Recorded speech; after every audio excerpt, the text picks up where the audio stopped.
Before we get started today, I want to point out that today's episode is sponsored by Lingoda, and more specifically by their new Move to Germany pack.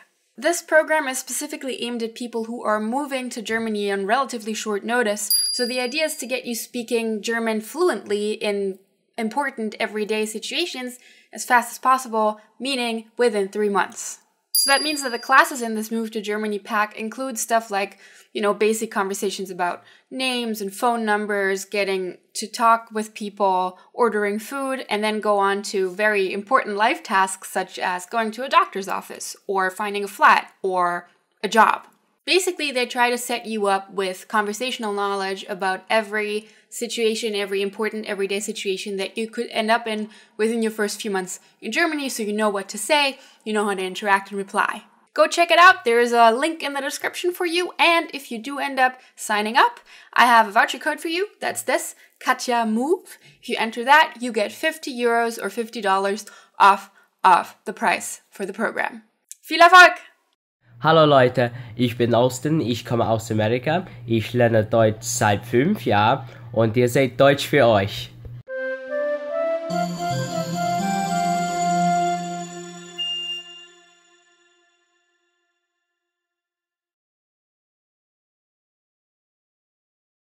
So, even though today isn't story time, I want to start us off with a little anecdote today.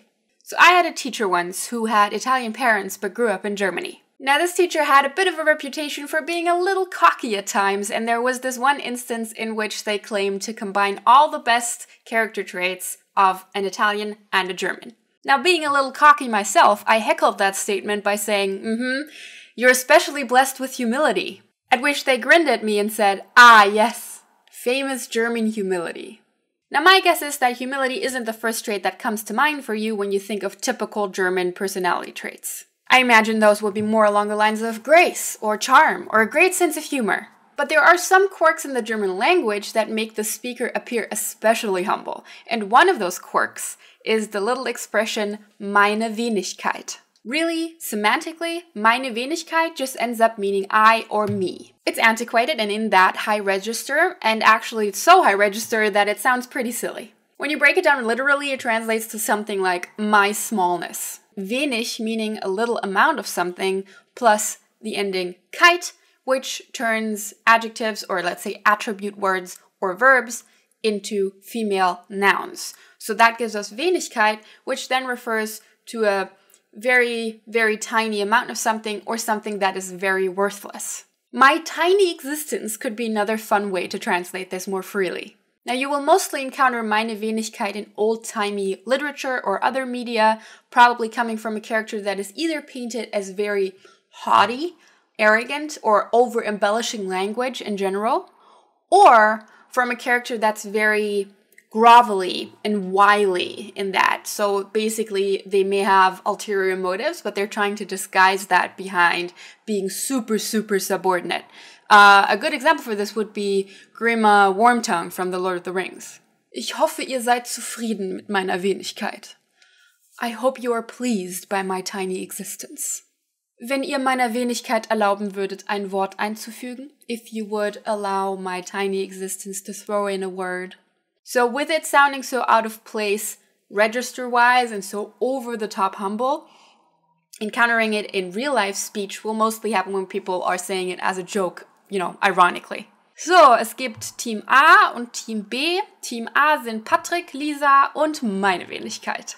So there's Team A and Team B. Team A will be Patrick, Lisa, and yours truly. Was meine Wenigkeit betrifft, ich hätte gerne den Rotwein. As for moi, I'd like the red wine. And then finally, what probably makes it most interesting outside of, being able to zhuzh up your language a bit, ironically, what makes it most interesting is that some musicians like to use Meine Wenigkeit in their lyrics because of the little double meaning that it offers. Now, first of all, since we accept a bit of a higher level of, lyrical, poetic content in song lyrics, it doesn't stand out quite as much because we kind of just accept that song lyrics tend to be a bit closer to poetry than to prose.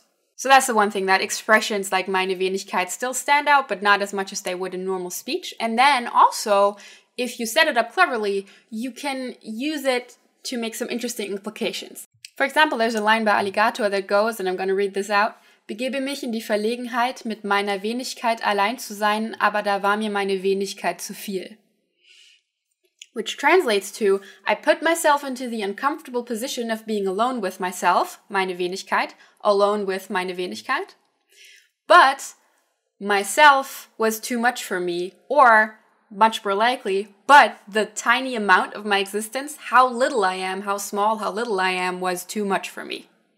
You can at least read it that way. You can also just read it as I was too much for myself, but you can see how he plays with that double sense there. And that's it for today. Before I go, I want to quickly point out and appreciate my Patreon supporters that are floating by here. I'm sure most of you are familiar with the concept of Patreon by now. If you aren't, Patreon is a way to support DFE financially. There's a link in the description. You can pledge whatever amount you want, and you will land on this list, and you will also get access to some, extras like charts and stuff that I post, and supporting DFE with $5 and upwards gets you access to a folder with all of my grammar scripts so you can read up on the stuff that I talked about, get a few more examples, etc. So if that's something that you're interested in, want a bit more information, link is in the description. Thank you to everybody who's already doing it. I probably wouldn't be able to do these videos anymore if it wasn't for you, so danke. Your random word of the week is... You can't really see it, but I have one on my thumb right now because I was not very smart cooking the other day. Der Schnitt, the cut. Der Schnitt. It's also used to refer to the cut in film theory sense. Cut.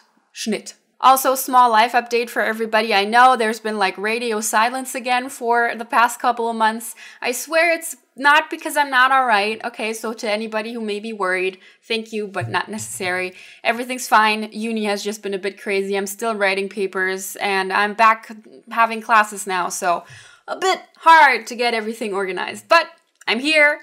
I'm very much like aware of DFE being there, and I very much still want to make videos for you guys. So I'm here.